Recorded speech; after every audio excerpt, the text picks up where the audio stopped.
Hola chicos, ¿me escuchan? No.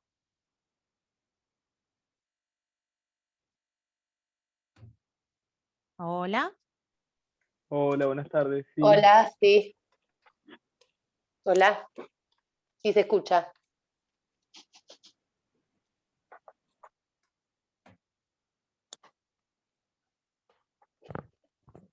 ¿se escucha?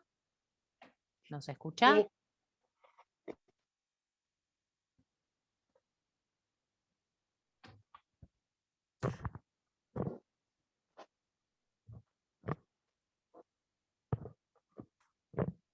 Bueno, buenas tardes, ¿cómo están?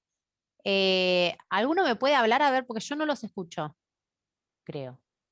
sí, Sí, se perfecto. escucha. Sí, sí. No los escucho. A ver, me esperan un minuto a ver si lo puedo solucionar.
¿Ahí me escuchan, chicos? ¿Sí? Sí, A ver, perfecto. ¿alguno me habla? A ver si yo los escucho. Hola, hola, hola, hola. Hola, hola. No, Sí, no los escucho. Tin, tin. sí, se escucha. Sí. Problemas con la conectividad, les pido mil disculpas. Y esto está siendo grabado. Vamos a hacer las consultas por escrito y les pido mil disculpas. Gracias por tener todos la cámara. Yo voy a estar con la fotito hoy, pero porque tuve un problema con mi computadora y no estoy en mi computadora, así que estoy sin cámara. Bueno, ¿cómo están? Buenas tardes. Media rara la primer clase, les pido disculpas. Mi nombre es Florencia Armándola, yo soy docente de la comisión número 4. Van a estar conmigo los días jueves. ¿Eran tan poquitos las otras clases también? Creo que tuvieron clases el lunes con el doctor Farinela, ¿no? Sí, bien. ¿Eran así? ¿Eran ustedes 4? ¿Eran más?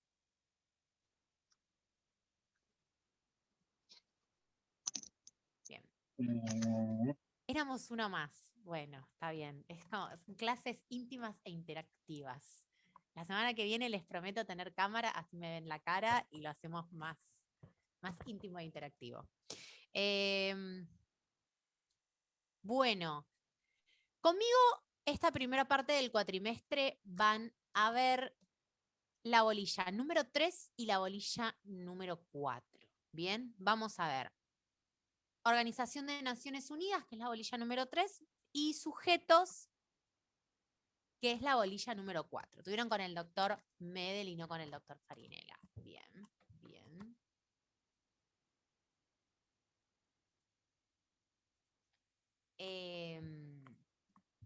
Bueno.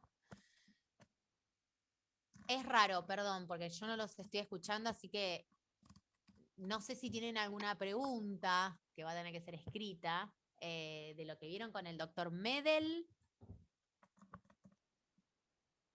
Imagino que les hizo como un primer pantallazo de lo que es nuestra materia, a tener en cuenta, no, a ver, ¿cómo decirlo?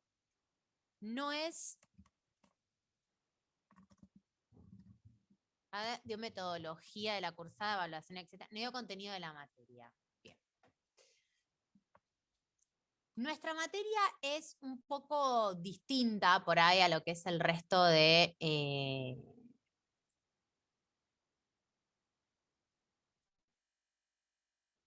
un poco distinta a lo que es el resto de la carrera.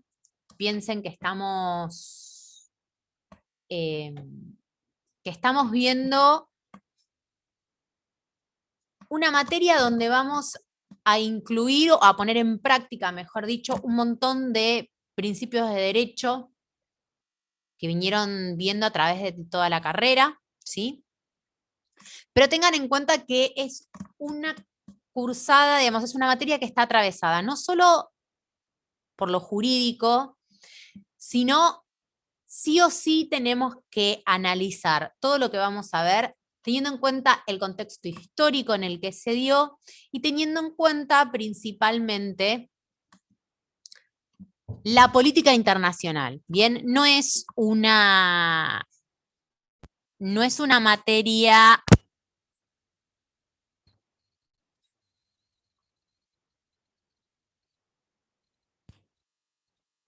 Perdón, ¿alguien sigue escuchando? ¿Sí?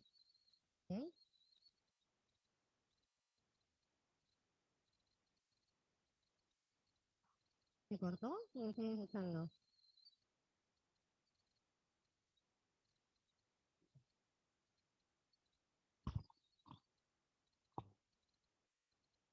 A ver ahí.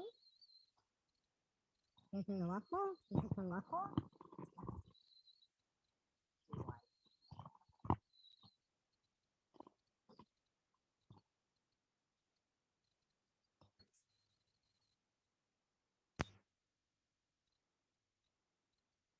¿Me escuchan mejor? Sí, bien. Bueno, perdón, las fallas técnicas. Les decía, es una materia que sí o sí tenemos que tener en cuenta cuando la vamos a analizar el contexto histórico y la política internacional. No vamos a hablar en esta materia solo de derecho, porque vamos a ver que cuando hablamos de la comunidad internacional y de el derecho internacional público, vamos a encontrar un montón de institutos, ¿sí?, que funcionan muy bien en la teoría y no tan bien en la práctica. ¿Por qué?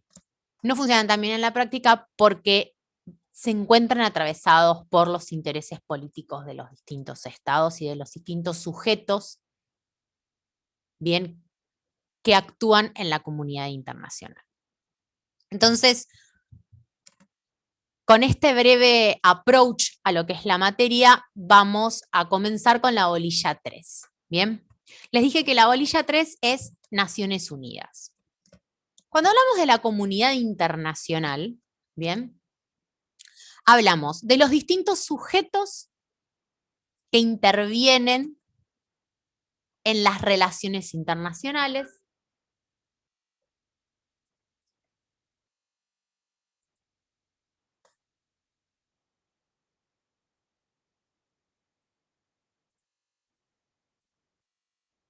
Hola, ahí está, perdón. Les decía, cuando hablamos de la comunidad internacional, hablamos de los distintos sujetos que se encuentran interviniendo en las relaciones internacionales.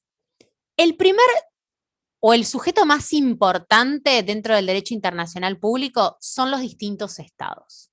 Bien, vamos a encontrar que no solo intervienen estados en las relaciones internacionales, sino también distintos sujetos, como pueden ser las organizaciones internacionales,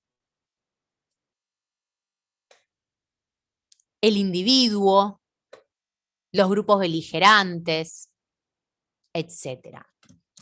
Vamos a ver en profundidad más adelante los distintos sujetos. Pero es importante que tengan en cuenta esto porque cuando hablamos de la ONU, hablamos de un tipo de sujeto internacional que son las organizaciones internacionales, ¿sí? Antes de meternos de lleno en cuál es el funcionamiento y el organigrama de Naciones Unidas, me gustaría hacer como un pequeño reconto histórico de cómo llegamos a una organización internacional de estados como tenemos en la actualidad. Bien. Tenemos que tener en cuenta que a través de la historia, más o menos empezamos a hablar de los estados y de la organización internacional alrededor de mediados de 1600. Un punto importante a tener en cuenta es el Pacto de la Paz de Westfalia. Se las escribo acá en el chat. La Paz de Westfalia es un tratado internacional o una especie de tratado internacional que pone fin a lo que fue llamado la Guerra de los 30 años, bien, que fue una guerra entre las grandes potencias europeas, de Europa Central principalmente. Y la importancia de este hito histórico es que le da nacimiento a lo que empezamos a conocer como comunidad internacional. Con la Paz de Westfalia en 1648 surge la idea de los estados como estados iguales, ¿bien? Con características esenciales, que son la soberanía territorial y la igualdad jurídica. Desde 1948 a 1945, cuando se crea Naciones Unidas, vamos a pasar por 3 etapas distintas, o lo dividimos en 3 etapas para poder hacer un análisis de la evolución de esta idea de la comunidad internacional. En la primera etapa hablamos de una etapa que se caracteriza por alianzas y tratados de paz, más que nada para poner fin a conflictos bélicos, cuyo hito más importante es en 1789, la Revolución Francesa, ¿sí? Lo interesante de esta etapa es cómo se trata de mantener un equilibrio de poder, por eso los distintos tratados para poner fin a conflictos bélicos, y se empieza a gestar esta idea de el Estado-Nación, ¿sí? La segunda etapa va más o menos desde la Revolución Francesa hasta la Primera Guerra Mundial, y hablamos, o es conocida esta etapa como el concierto europeo, ¿bien? Este concierto europeo está dado por una seguidilla de distintos tratados entre las grandes potencias europeas,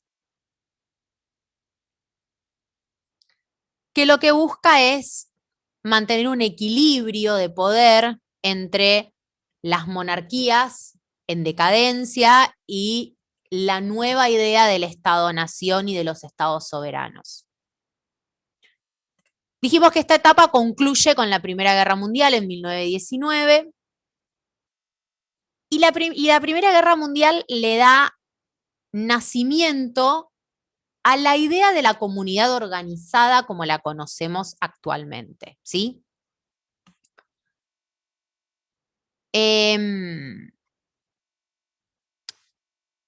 Con el fin de la Primera Guerra Mundial, nace la Sociedad de Naciones, que es el antecedente inmediato a la Organización de las Naciones Unidas. Es la primera comunidad internacional organizada como una comunidad, como una organización, ¿sí? Pero la diferencia principal con Naciones Unidas, o podríamos decir el principio o la idea por la cual se gesta la Sociedad de Naciones, fue para poder regular los conflictos bélicos, ¿sí? ¿Qué diferencia tiene con el resto de las etapas o de la segunda etapa que veníamos viendo? Hablábamos de distintos tratados para poner fin a los conflictos bélicos, y después de la Primera Guerra Mundial, los estados más importantes, las potencias importantes, consideraron que era necesario regular la guerra, ¿bien? Regular los conflictos bélicos. Por distintas situaciones que no vienen al caso, porque no estamos haciendo un análisis profundo de lo que fue la Sociedad de Naciones, esta concluye, tiene un quiebre, no fue lo suficientemente fructífera esta idea de regular la guerra, y eso se ve reflejado en el comienzo de la Segunda Guerra Mundial en 1939. Bien. Con el fin de la Segunda Guerra Mundial, ingresamos a la cuarta etapa de lo que es esta idea de organización internacional, que es el nacimiento de Naciones Unidas. ¿Bien? La ONU se crea en 1945 en San Francisco a través de un tratado que fue gestado por los 5 grandes ganadores de la Segunda Guerra Mundial, que son hoy en día los estados permanentes del Consejo de Seguridad, que es uno de los órganos de la ONU. ¿Cuál es el fin principal de Naciones Unidas? La cooperación internacional y el mantenimiento de la paz.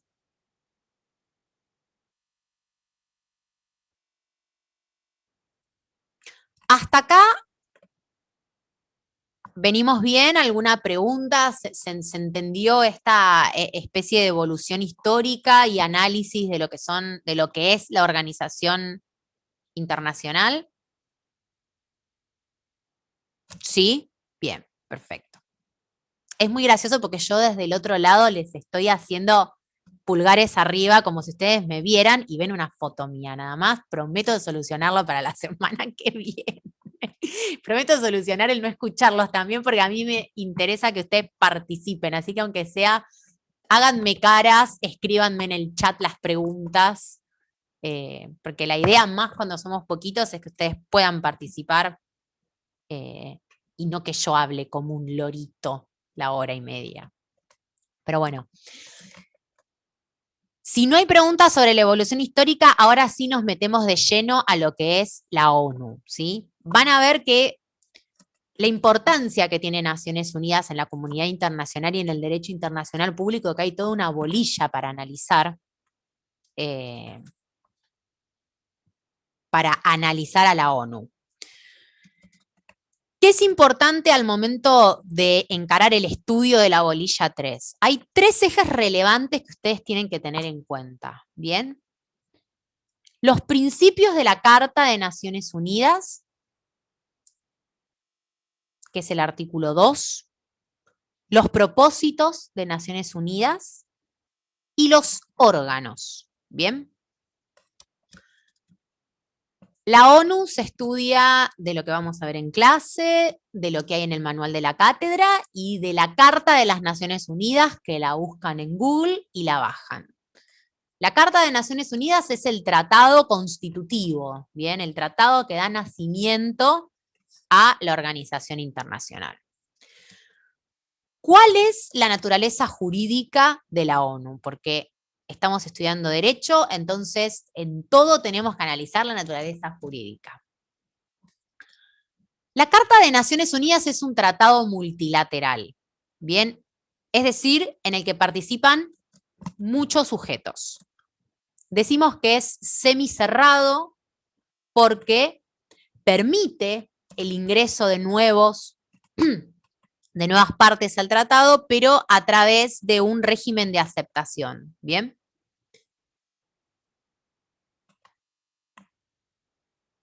Naciones Unidas está conformada por estados, ¿sí? Como les dije al principio, los estados son los sujetos por preferencia del derecho internacional público. Entonces, este tratado multilateral, que es la Carta de Naciones Unidas, le da nacimiento a una organización internacional que es un sujeto nuevo y separado de aquellos sujetos que lo componen, ¿bien? La ONU está compuesta por distintos estados, pero tiene personalidad propia. Es un sujeto individual de la comunidad internacional, del derecho internacional público. ¿Bien? También cuando analizamos la naturaleza jurídica de la ONU, decimos que tiene vocación universal y competencia general.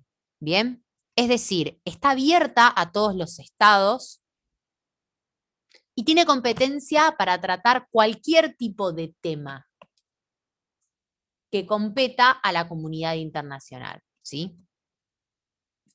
Está compuesta por 193 miembros y 2 estados observadores. Vamos a ver que los estados observadores, que son la Santa Sede y el Estado de Palestina,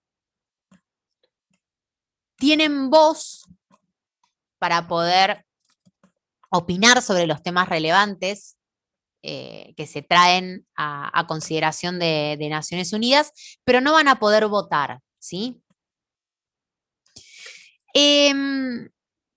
Bueno, la Carta de Naciones Unidas, hablando de los estados que la componen, diferencia entre 2 tipos de miembros: los miembros originarios, que son 51, que son los miembros que firmaron en San Francisco la Carta Constitutiva de Naciones Unidas en 1945, y aquellos miembros considerados admitidos, que son aquellos que ingresan con posterioridad.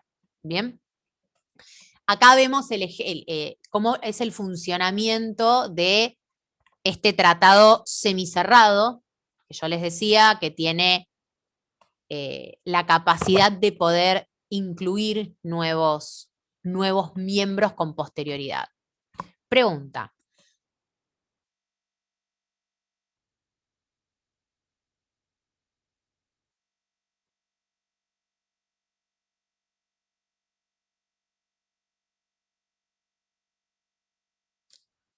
A ver, no entiendo bien, no termino de comprender la pregunta. ¿La ONU no contribuye hoy a la paz? Porque si Gran Bretaña, por su primer ministro, dijo que en Malvinas intervendría hasta militarmente y ellos votan con exclusividad, Argentina no tendría esa exclusividad, entonces la ONU estaría desactualizada.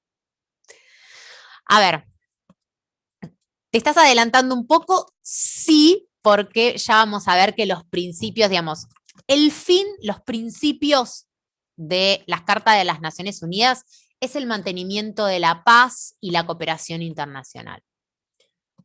Vamos a ver que existen distintos principios que hacen al funcionamiento de Naciones Unidas, el funcionamiento de los distintos organismos de la ONU. Pero también esta pregunta de Cristian se retrotrae un poco a lo que yo les decía al principio de cómo tenemos que analizar la materia. Tenemos que tener en cuenta cuando hablamos y mucha injerencia el Consejo de Seguridad, y vamos a ver que está conformado por los 5 ganadores de la Segunda Guerra Mundial: China, Gran Bretaña, Francia, Estados Unidos. Entonces, vamos a ver que justo particularmente en el tema que Cristian nos trae a consideración, que es el tema de Malvinas, hay involucrado uno de los estados miembro permanente del Consejo de Seguridad. Entonces, podríamos decir que la ONU evacúa esta idea del mantenimiento de la paz, este propósito del mantenimiento de la paz y de la cooperación internacional, permitiendo que los estados involucrados en este conflicto lo puedan tratar dentro de la asamblea, ¿sí? Pero al momento de hacer efectivo algunos temas que tienen que ver con el mantenimiento de la paz, vamos a ver que comienza a hacer agua por esa situación de estos intereses creados. Pero bueno, más adelante cuando veamos no uso de la fuerza y el principio de no intervención en asuntos de otro Estado, por ahí, terminando de analizar esta bolilla, podemos volver a esta pregunta de Cristian y poder volver a analizar este tema, ¿sí? ¿Dónde me había quedado? Pum, pum, estaba hablándoles de los requisitos de admisión de los estados, ¿bien? Van a ver que en el artículo 4 de la Carta vamos a encontrar los 5 requisitos de admisión de los estados. 4 requisitos subjetivos y un requisito objetivo. Bien, el requisito objetivo es que los estados cuenten con los 4 elementos constitutivos de los estados: población, territorio, gobierno y soberanía, que vamos a ver más adelante cuando analicemos a los sujetos del derecho internacional público, que cuando hablamos de soberanía, más que soberanía, hablamos de la capacidad de relacionarse con otros sujetos que tienen los estados. ¿Cuáles son los requisitos subjetivos? Y acá comienza a ser un poco delirante la Carta de Naciones Unidas, o un poco naif, si lo quieren, medio vainilla, medio color de rosa. Ser amante de la paz, aceptar las obligaciones de la Carta, estar capacitados para cumplir esas obligaciones y estar dispuestos a cumplir estas obligaciones. Es como medio un poco rara los requisitos subjetivos, ¿bien? ¿Qué Estado es amante de la paz? Y todos van a decir que son amantes de la paz, y luego tenemos intervenciones como la que nos marca Christian, del primer ministro de Gran Bretaña, que entendemos que es amante de la paz hasta que deja de ser amante de la paz, y con eso todos los estados, ¿bien? Entonces es medio como raro eso, pero bueno, son los principios, son los propósitos y los requisitos subjetivos de admisión que nos dice la Carta. Vamos a ver que el proceso de admisión de un Estado es un proceso complejo, ya que intervienen 2 órganos importantes de Naciones Unidas, como son la Asamblea General y el Consejo de Seguridad. El Consejo de Seguridad va a ser el encargado de proponer, bien, a pedido del Estado o a pedido o por propósito mismo del Consejo, cuál es el Estado a consideración de ser parte de Naciones Unidas, ¿bien? Y es la Asamblea, que es el órgano representativo de Naciones Unidas, quien va a votar y va a llevar a consideración del resto de los estados si este Estado va a ingresar o no. La admisión es por mayoría absoluta, es decir, 2/3 partes de los estados que lo componen. Este mismo procedimiento y esta misma mayoría se necesita para modificar la Carta de Naciones Unidas, eso lo van a encontrar en el artículo 309 de la Carta. Bien. La adopción de las modificaciones se va a realizar a través de la Asamblea General. Y como les decía, es necesario para la entrada en vigencia de esta modificación las 2/3 partes de ratificaciones de los miembros. Y en estas 2/3 partes tienen que encontrarse los votos afirmativos de los 5 miembros permanentes del Consejo de Seguridad. ¿Bien? Que les vuelvo a decir quiénes son los 5 ganadores de la Segunda Guerra Mundial: China, Rusia, Gran Bretaña, Estados Unidos y Francia. Bien, hasta acá les estoy reaburriendo, ¿no? Bien.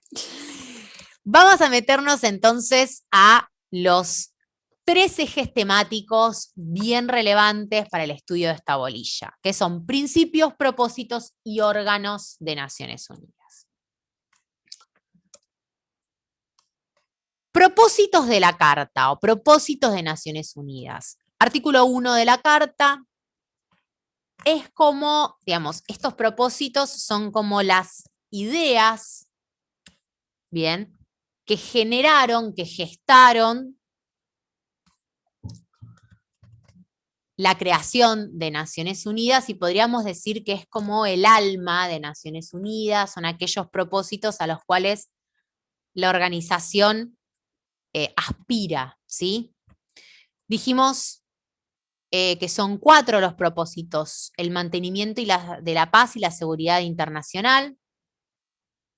El mantenimiento de la paz y la seguridad internacional decimos que es la razón de ser de Naciones Unidas, ¿sí? Es como el propósito más importante y al que siempre vamos a volver o al que siempre se va a hacer referencia. Otro de los propósitos es el fomento de las relaciones internacionales, de las relaciones entre los estados. La Carta dice que este fomento de las relaciones entre los estados lo que busca es crear lazos entre los estados a fin de mantener la paz. El tercero de los principios es la cooperación internacional. Y el cuarto, la armonización de los procesos de los distintos estados y de la comunidad internacional para alcanzar propósitos comunes. Van a ver que estos 4 propósitos de la Carta, de alguna manera los vamos a encontrar reflejados en el artículo 2, que son los principios, ¿sí? Estos principios rigen las relaciones entre los estados, rigen el accionar y el funcionamiento de Naciones Unidas. Los principios son 7, ¿sí? Van a ver que en general hablamos de 7, a veces algunos doctrinarios hablan de 9 porque se desmembran algunos de los principios, ¿sí?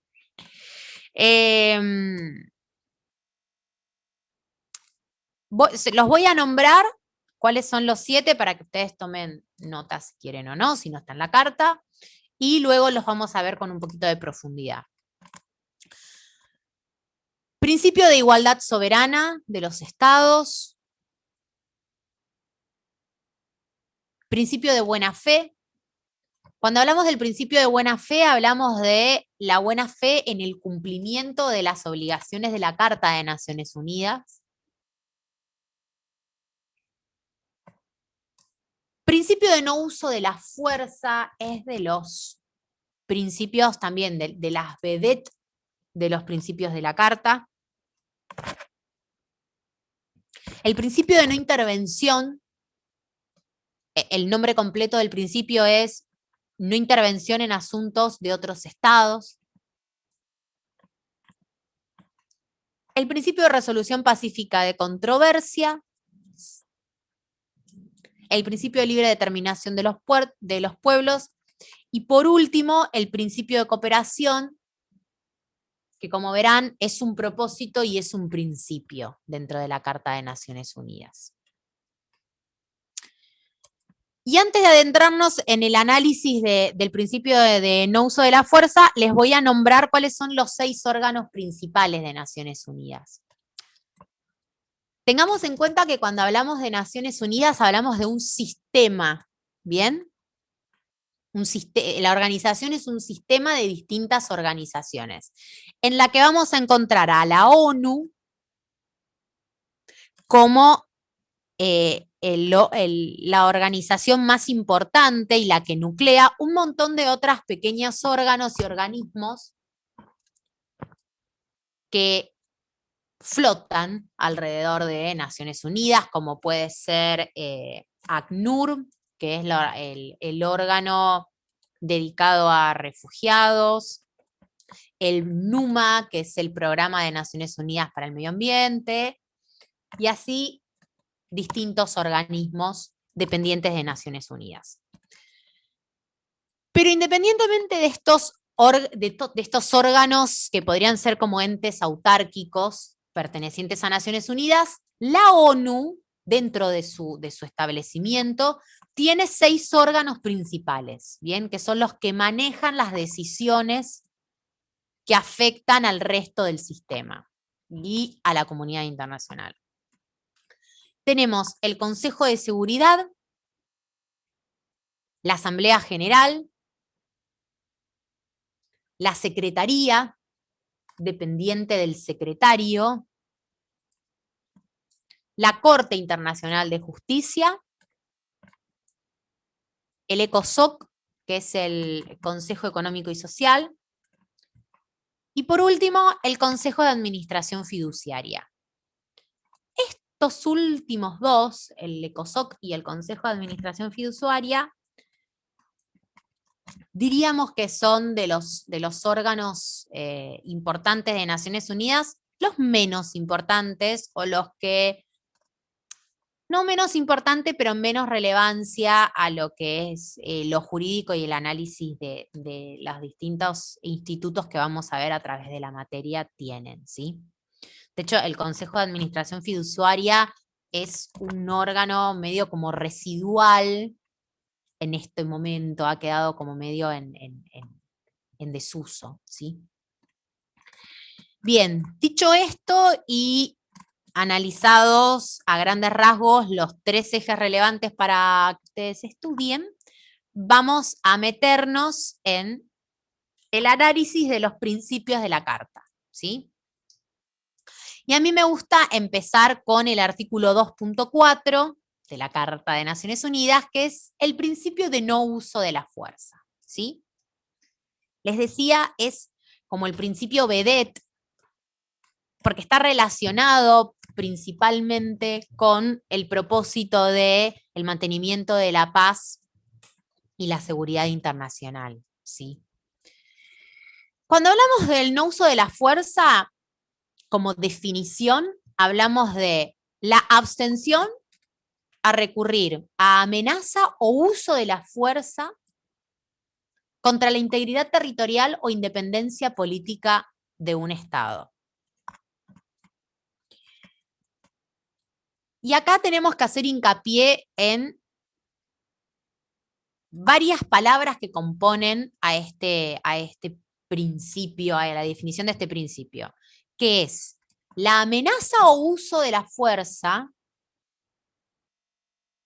amenaza o uso de la fuerza contra dos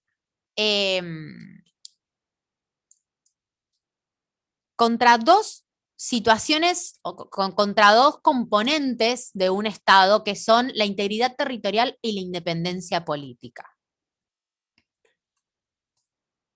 Sí o sí, este uso o amenaza de la fuerza tiene que estar dirigido o a la integridad territorial, es decir, a las fronteras de un Estado, o a la independencia política, al gobierno de un Estado, ¿bien? Es sobre estos objetos que componen al Estado que tiene que ser dirigida esta fuerza, o este uso o esta amenaza de la fuerza. ¿Y qué tipo de fuerza, sí? Cuando hablamos del uso de la fuerza, hablamos de la fuerza armada, de amenazas o uso de la fuerza armada, ¿bien? Porque vamos a ver más adelante que existen otros tipos, bien, de fuerza que un Estado puede ejercer sobre otro, como por ejemplo el ahogamiento económico, ¿sí? Distintas maniobras dentro de la comunidad internacional que puedan hacer que un Estado deje de tener relaciones económicas con otro Estado o salga de algún tipo de tratado comercial que lo ahogue económicamente y no lo deje actuar de manera independiente, ¿sí? Vamos a ver que este tipo de de medidas de ahogamiento económico, suelen ser sanciones que el Consejo de Seguridad puede tomar, bien, ante violaciones a la Carta de Naciones Unidas. Pero cuando hablamos del no uso de la fuerza, hablamos de que los estados se encuentran prohibidos el uso de la fuerza armada contra otro estado. ¿Contra qué elementos? Contra la integridad territorial y la independencia política. Cuando hablamos del no uso de la fuerza, hablamos no solo de que es un principio de la Carta de Naciones Unidas, sino que es una norma de ius cogens. Cuando hablamos de ius cogens, hablamos de el orden público internacional. Esas normas en las cuales los estados no pueden disponer, ¿sí? Entonces, si decimos que el uso de la fuerza armada se encuentra prohibido para los estados, parte de Naciones Unidas, ¿quién tiene el monopolio del uso de la fuerza? Porque el uso de la fuerza existe. El monopolio del uso de la fuerza lo tiene el Consejo de Seguridad, ¿sí? Que es el órgano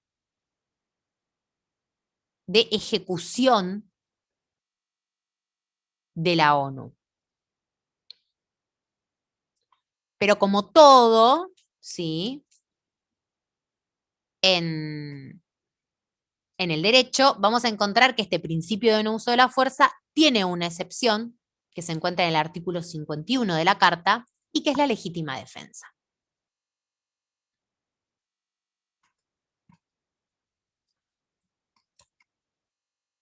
Para ampliar un poco más lo que es el concepto de no uso de la fuerza, me gustaría hacerles referencia, antes de seguir en el análisis de lo que es la legítima defensa, a la resolución 2625 de la Asamblea de Naciones Unidas, que es de 1970.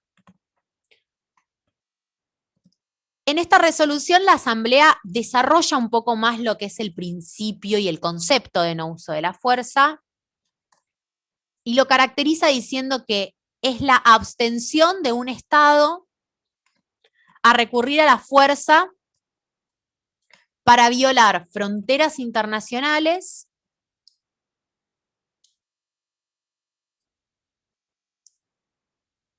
o para resolver controversias, ¿bien? Utilizar la fuerza como resolución de controversia. También lo que dice la Asamblea General es que los actos de represalias que contengan uso de la fuerza también van a ser entendidos como violación al principio, ¿bien?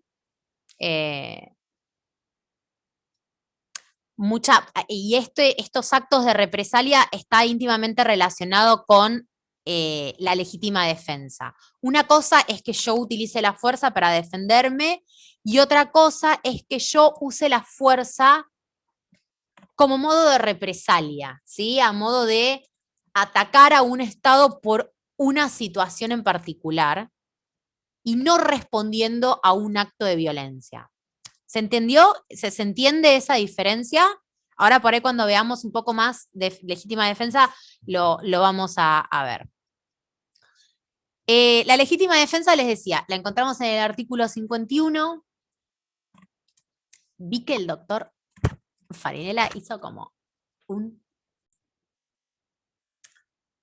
Legítima defensa.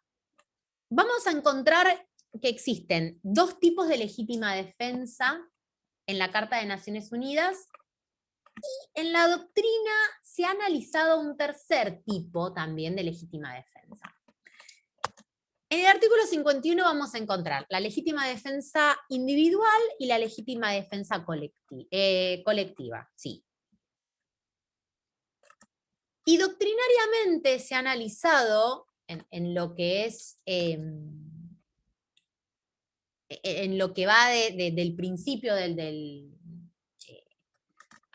la década del 2000, lo que es la legítima defensa preventiva, ¿sí? también conocida como la doctrina Bush.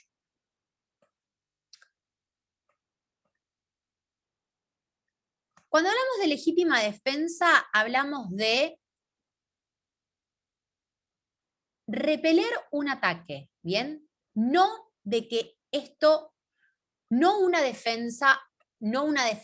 Y esto es lo que venía cuando yo les decía que no es una represalia, sino que yo estoy contrarrestando un ataque armado, ¿sí? No estoy utilizando este ataque a modo de defensa, pura y exclusivamente, ¿sí?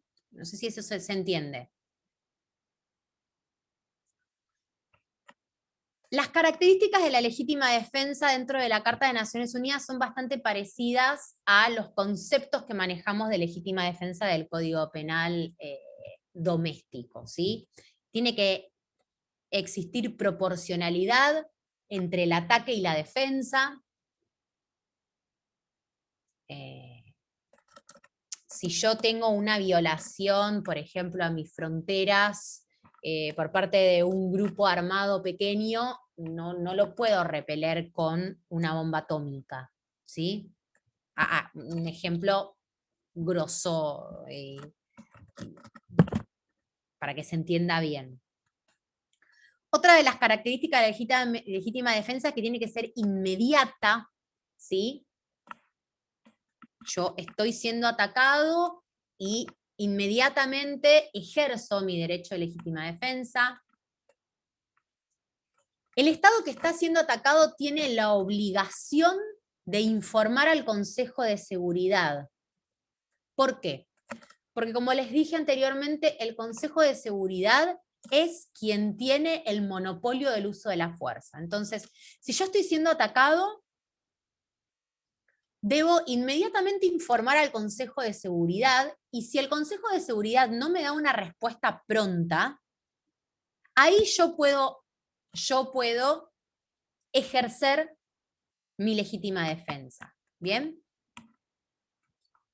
Y otra característica u otra cosa a tener en cuenta cuando hablamos de la legítima defensa es que yo ejerzo la legítima defensa dentro de mis fronteras, dentro de mi territorio donde yo soy soberano. Los ataques transfronterizos a modo de defensa tienen que ser, son sumamente excepcionales y tienen que estar sumamente justificados para que el Estado no incurra en la violación de la prohibición de no uso de la fuerza. ¿Bien? Obviamente que este ataque transfronterizo tiene que tener como objetivo principal proteger la integridad territorial del Estado que está siendo atacado y nunca tiene que ser tenido en cuenta como un castigo, ¿sí? A esto es cuando volvemos a hacer referencia a esta idea de el uso de la fuerza no como una represalia, sino como una defensa en sí.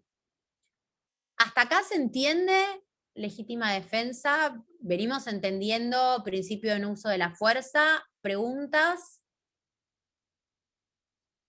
¿No? Bien. Perfecto. Seguimos entonces. Les decía que existe la legítima defensa individual, que es como la genérica, situación de un Estado es atacado, se defiende. Luego existe dentro de la Carta de Naciones Unidas otra opción u otra figura dentro de la legítima defensa, que es la legítima defensa colectiva. ¿Bien? Esta situación se da cuando un Estado es víctima de un ataque y no cuenta con las herramientas suficientes para poder defenderse de este ataque. Entonces solicita la asistencia de un tercer Estado. Cuando hablamos de legítima defensa colectiva, tenemos que seguir los mismos pasos que para la legítima defensa individual, ¿sí? El Estado que está siendo atacado tiene que solicitar o tiene que informar al Consejo de Seguridad de este ataque. Para poder ejercer la legítima defensa, tiene que considerar que el Consejo de Seguridad no le está dando una respuesta pronta, y ahí está habilitado a poder solicitar el pedido formal a otro Estado para que lo asista. Y hago hincapié en que el pedido tiene que ser formal, porque el Estado que está siendo atacado tiene que solicitar formalmente la asistencia de este tercer Estado. El tercer Estado no puede actuar sin el pedido del Estado que está siendo atacado, porque en ese caso, ese tercer Estado estaría incurriendo en la violación de otro de los principios de la Carta de Naciones Unidas, que es la intervención en asuntos de otro Estado.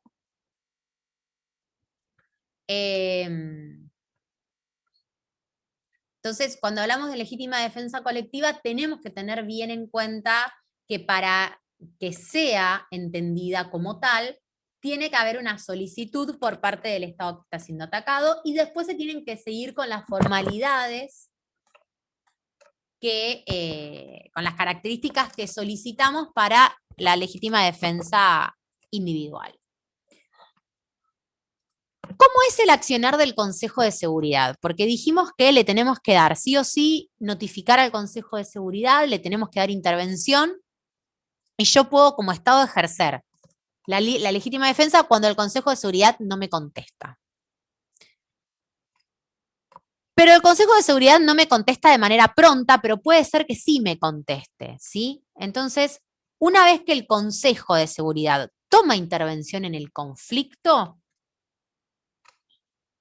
el Consejo de Seguridad asume la responsabilidad de las acciones que se están tomando, ¿bien?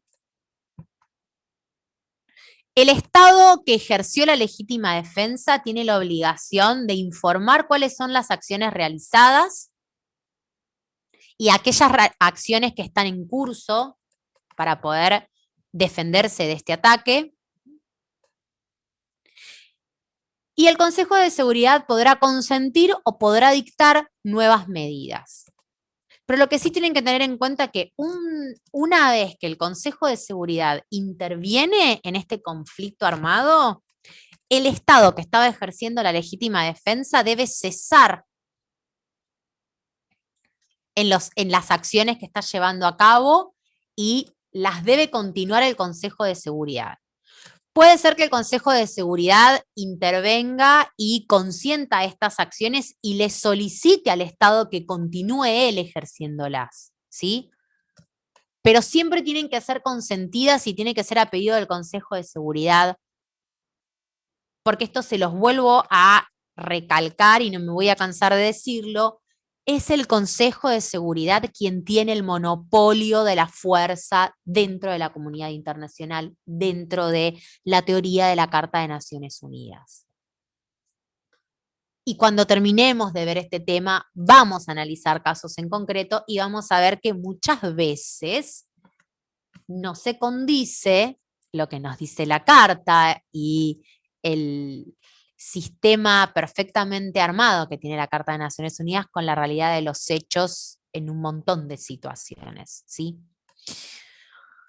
Como por ejemplo, en el caso de la legítima defensa preventiva, que como les dije yo, es una construcción doctrinaria. La legítima defensa colectiva no se encuentra, preventiva no se encuentra prevista dentro de la Carta de las Naciones Unidas.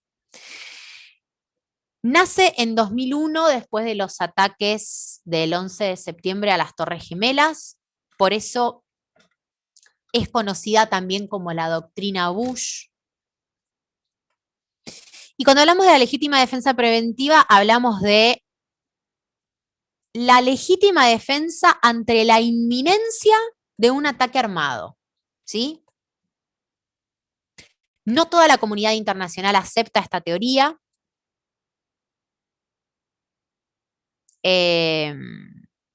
Como les dije, nace luego de la caída de las Torres Gemelas por el accionar de Estados Unidos. Bien, Estados Unidos ante este ataque terrorista comienza a accionar contra distintos estados y contra distintas comunidades bélicas que consideraba podían llegar a atacarlo, entonces comienza a actuar de manera preventiva. ¿Bien? ¿Cuáles son los elementos? Abandono de la inminencia, es decir, no me defiendo porque estoy siendo atacado, sino me defiendo porque creo que puedo llegar a ser atacado. ¿Bien? No actúo preventivamente, no actúo en consecuencia a un ataque. Y el segundo de los elementos es la incorporación de lo que es conocido como los estados canallas. Bien, Estados Unidos lo que comienza a hacer es atacar a distintos estados que considera tienen relaciones con organizaciones terroristas, ya sea porque las nuclea, porque las abastece de armamento, porque las abastece de conocimientos bélicos, o porque las deja accionar dentro de sus territorios. Entonces, estas acciones de legítima defensa preventiva se llevaban a cabo en el territorio de estos estados canallas, de estos estados que se consideraba subsidiaban de alguna manera o tenían relaciones fraternales con comunidades terroristas. Les vuelvo a decir, esta teoría de la legítima defensa preventiva es llevada a cabo, fue llevada a cabo por Estados Unidos y por otros estados luego de la caída de las Torres Gemelas. No es aceptada por toda la comunidad internacional y no nace de la Carta de las Naciones Unidas. Es una teoría creada de alguna manera para poder justificar la violación al uso de la fuerza por parte de algunos estados potencia, que luego cada uno analizará y se pondrá en distintas posiciones de si está bien o mal, si se encontraban justificados o no, si la posibilidad de un ataque real era o no factible, pero la realidad es que como legítima defensa, dentro de lo que entiende la Carta de Naciones Unidas como legítima defensa, está medio agarrado de los pelos y no es aceptada. Digamos, es una construcción doctrinaria. ¿Cómo vamos hasta acá? ¿Bien? Pim, pim, pim.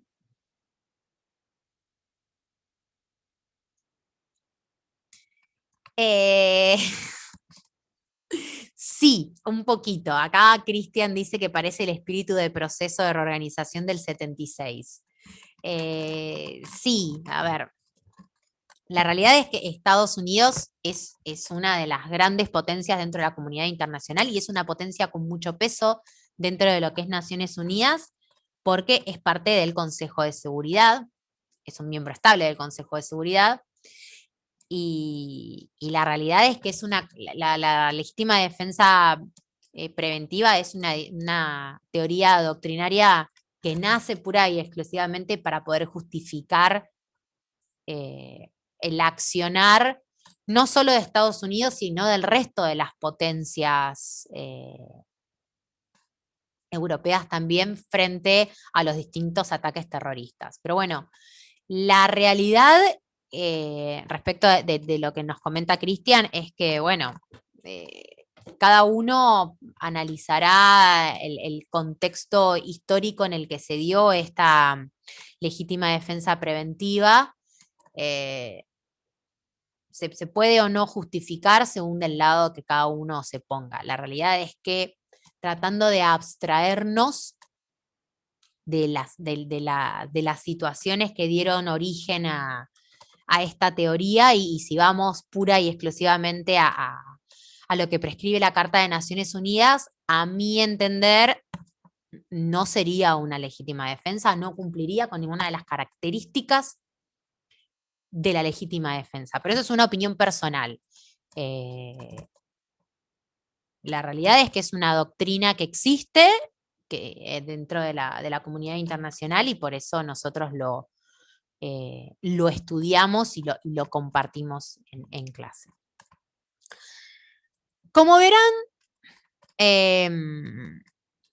o si más que como verán, no, haciendo un análisis, si quieren, de lo que vimos al principio de la clase, de cómo fue evolucionando la comunidad internacional, también podemos analizar cómo ha evolucionado el principio en uso de la fuerza previo a la Sociedad de Naciones, es decir, hasta la finalización de la Primera Guerra Mundial. Hablamos de que el uso de la fuerza era libre dentro de la comunidad internacional. Luego, con la Sociedad de Naciones, podemos decir que comienza a arreglarse o a darse un marco normativo a este uso de la fuerza. La realidad es que la Sociedad de Naciones reglaba la guerra, le daba normas a cómo deberían ser los conflictos bélicos. Y ya con el comienzo de Naciones Unidas hablamos del uso de la fuerza como una prohibición, ¿sí? Donde el monopolio de la fuerza lo tiene pura y exclusivamente el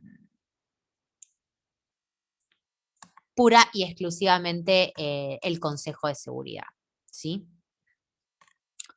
Hasta acá, principio de no uso de la fuerza. ¿Preguntas? ¿No? Bien.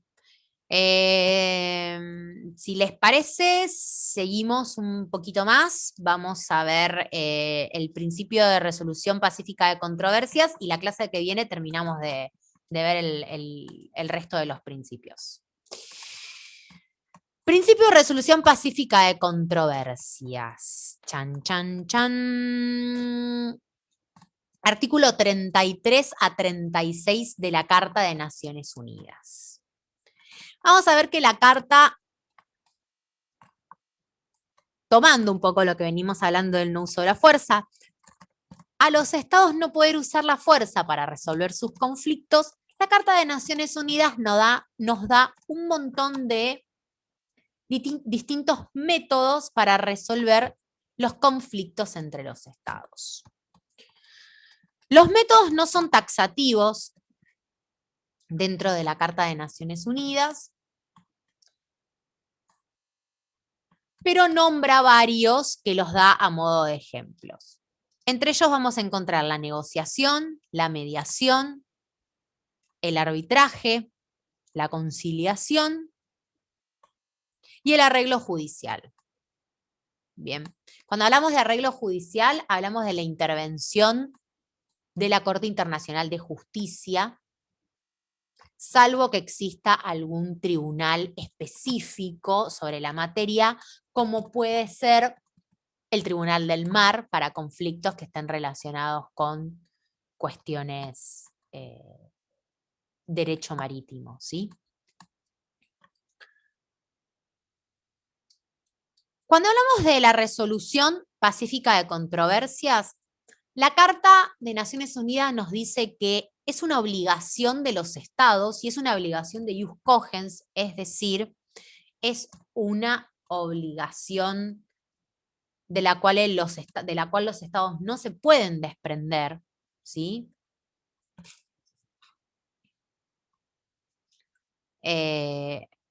Hace al orden público internacional. Y esta obligación es de llevar adelante negociaciones para resolver el conflicto. Los estados están obligados a sentarse a negociar, ya sea a través de la negociación o a través de la mediación o a través de la conciliación o a través del arreglo judicial o del método que ellos decidan. Pero la obligación de los estados es de acercarse para poder resolver los conflictos.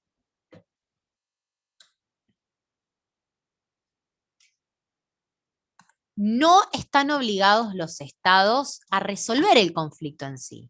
¿Bien? La obligación es de sentarse a negociar y a charlar el conflicto, no de llegar a una solución. ¿Bien?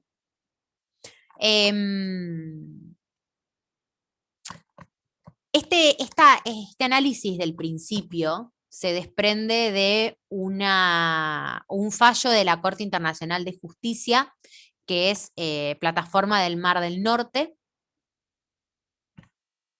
donde la Corte hace referencia a que los estados tienen libertad de elección de los medios que consideren necesarios para poder llevar adelante la resolución de los conflictos, pero que bajo ningún punto de vista esta obligación de resolver los conflictos de manera pacífica implica la resolución efectiva, bien, del conflicto, sino la obligación de los estados de llevar adelante una mediación, bien. Y es importante cuando hablamos de la resolución pacífica de controversias tener en cuenta qué es una controversia o conceptualizar qué es una controversia. Cuando hablamos de una controversia, en el marco de la Carta de Naciones Unidas, hablamos de un desacuerdo sobre un punto de vista, sobre un derecho o un hecho jurídico o político, ¿sí? Tenemos que tener en cuenta que tiene que ser una situación de derecho o un hecho jurídico o político. Otro tipo de conflictos, como puede ser, no sé, un conflicto comercial, pero que no esté relacionado con un tema de un tratado o de la aplicación de un derecho o del análisis de un hecho jurídico, no sería tenido en cuenta como una controversia. ¿Bien? Digamos, la batería de mecanismos de los artículos 33 a 36 para resolver los conflictos puede ser instada por el Consejo de Seguridad cuando se vea amenazada la paz internacional. Y también tener en cuenta que todo Estado puede poner la controversia a consideración de la Asamblea, ¿bien? Sea o no miembro de las Naciones Unidas. Y trayendo un poco esto que nos hablaba, o esto que mencionaba Cristian al principio de la clase, del conflicto que existe entre Gran Bretaña y la Argentina por las Islas Malvinas. Esto es algo que la Argentina hizo, ¿bien? Para poder tratar de resolver el conflicto de Malvinas, y es poner la consideración de la Asamblea, exponer la situación, el conflicto jurídico que existe frente a la Asamblea de Naciones Unidas. ¿Qué es lo que se busca con esto? Se busca primero visibilizar el conflicto y también de alguna manera poner este conflicto en la agenda de la comunidad internacional, ¿sí? Hacer saber a la comunidad internacional que hay un Estado que está llevando adelante un accionar que puede llegar a estar fuera de la norma, ¿bien? Que puede llegar a generar un conflicto porque se está aplicando el derecho de una manera que viola los principios de la Carta de Naciones Unidas. La clase que viene vamos a ahondar un poco más en cuáles son estos métodos, en qué consiste el arbitraje, en qué consiste la conciliación, pero eso lo van a encontrar también en la Carta de Naciones Unidas. Lo que sí tienen que tener en cuenta cuando hablamos de este principio es saber diferenciar cuál es la obligación de ius cogens que se encuentra dentro de este principio, que es la obligación de los estados a sentarse a tratar de resolver el conflicto, y que existe esta posibilidad fuera de las normas de las posibilidades, perdón, de los métodos que nombra la Carta de Naciones Unidas, existe la posibilidad también de llevar este conflicto a la Asamblea General. Bien. ¿Preguntas hasta acá, chicos? Espero no haber sido muy aburrida.